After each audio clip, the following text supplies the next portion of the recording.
declaring things rights does not make them appear.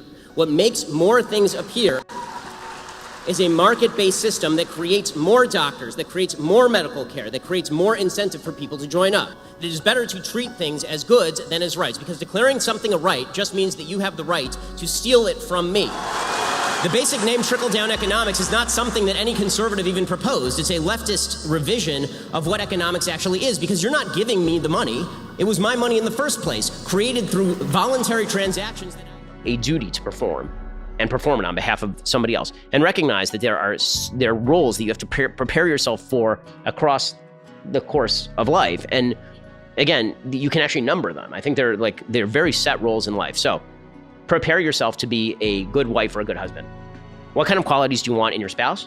Create those own qualities in yourself, and then seek a spouse that has those qualities. Right? Do you want to have a generous spouse? Be a generous person. Do you want to be a person who's giving? Be a giving person. Do you want to be a successful person? Then create the preconditions for your own career success, and then find a successful person. Like tends to marry like. The great lie of rom-coms is that the homeless person marries the king. That's never how it works. The king marries the queen, and the homeless person doesn't get married. Right? That's the reality of life.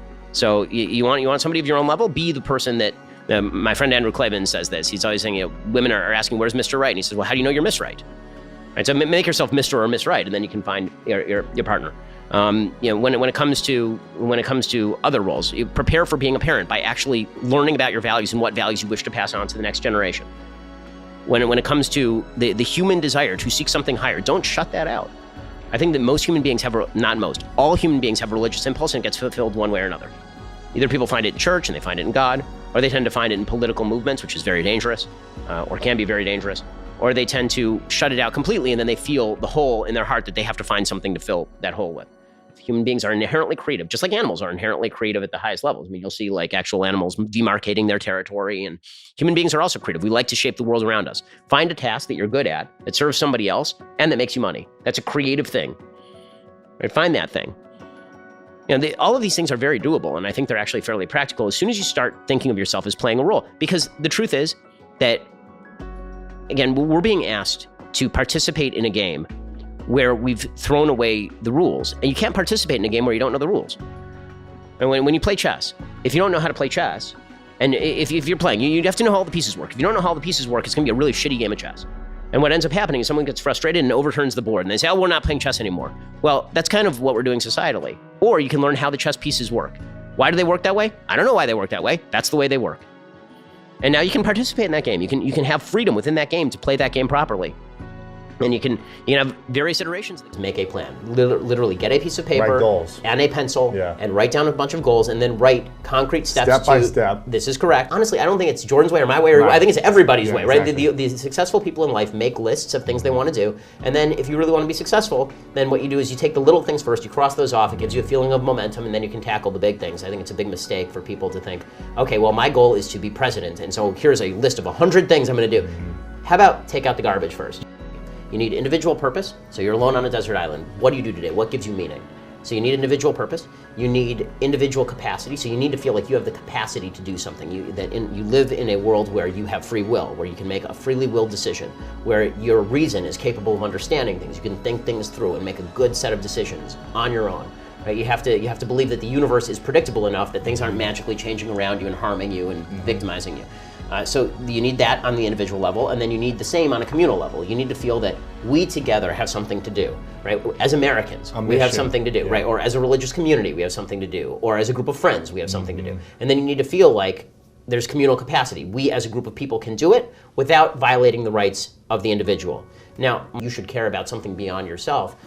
As a society, we focus very much inward. We're very subjective now. Meaning is made by us. Biology, apparently, is defined by us. We get to define the world around us in our own personal terms. And again, we suck at it. We are not good at it. People don't create their own meanings. You either feel that there is meaning that is discoverable out there in the universe, and that is your job to go find it. This is where Jordan and I are really on the same page. Or you are sitting in a chair trying to convince yourself that the meaning was made by you. Yeah. And it wasn't. And if it was, then why is your meaning any better than anybody else's meaning? The question is, what gets you up in the morning? What's your mission today? And I think that we've been basically, as long as you don't look at it, you're okay, right? As long as you don't look too deeply at the problem, you're all right. So you just say, okay, well, my goal is to act morally today. And you say, okay, well, where do morals come from? And then we all get very uncomfortable, right? Well, I know what's right. I'm a nice person. Okay, define nice. Define person. I mean, define all these terms. But those having no roots, that's why if you strip 3 layers down, then none of it makes any sense. And so I think that you've seen this manifest in basically, well, I'll let everybody do what they want, I'll do what I want, now I'll be happy, and that's not right. I mean, happiness, according to Judeo-Christian values, was in service of God, and in Greek thought, happiness was, at least in large part, living in coordination with reason.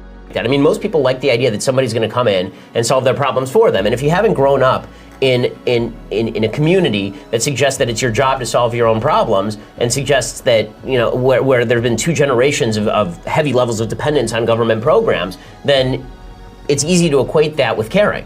I don't blame people for that. I mean, it's like, you say that to anybody. You say, I'm going to take away, your Pell Grant to a bunch of college students, and they say, oh, that's terrible. How could you take away my Pell Grant? You don't care about me. Well, my answer is, you're right, I don't care about you, neither do the people who are giving you the Pell Grants. The people giving you the Pell Grants don't care about you either, they just want your vote. I care about you enough to say, listen, you're on your own. Go major in something that's going to make you some money.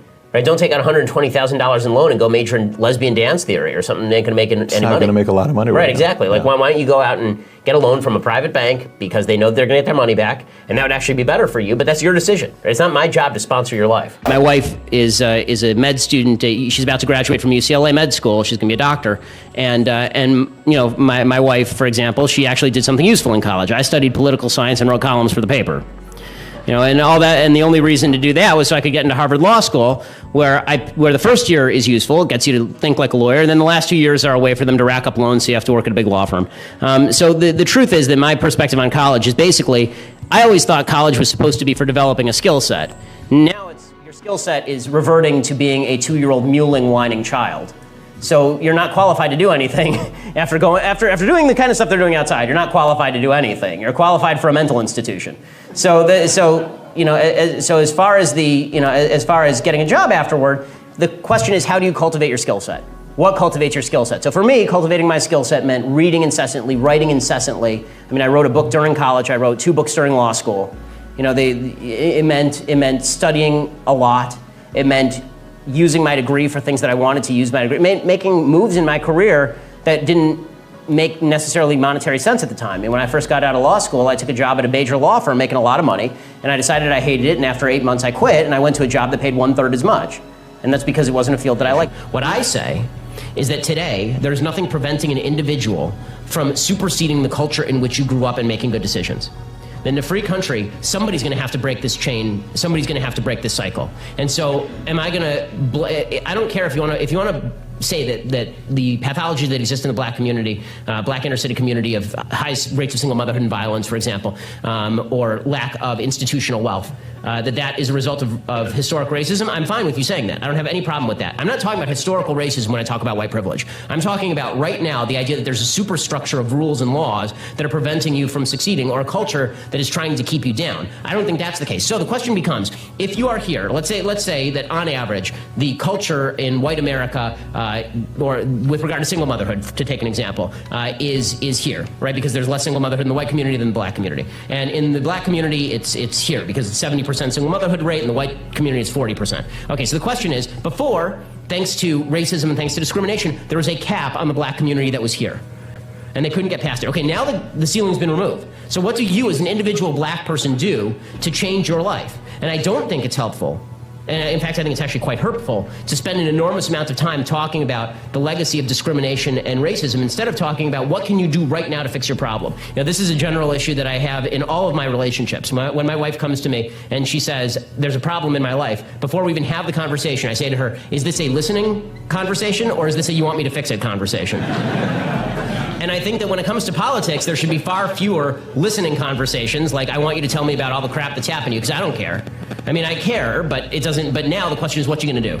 Right? That's a much more important conversation, because we only have 5 minutes together. Is that 5 minutes going to be spent on all the terrible things that happened, which I fully agree with, that I would have fought if I were there, but I wasn't? Right? Are we going to spend 5 minutes talking about all the terrible things that happened to blacks and Jews and gays and women and Hispanics in the United States? Or are we going to talk about right now what you can do to succeed? Because I don't think that the rules are holding you back.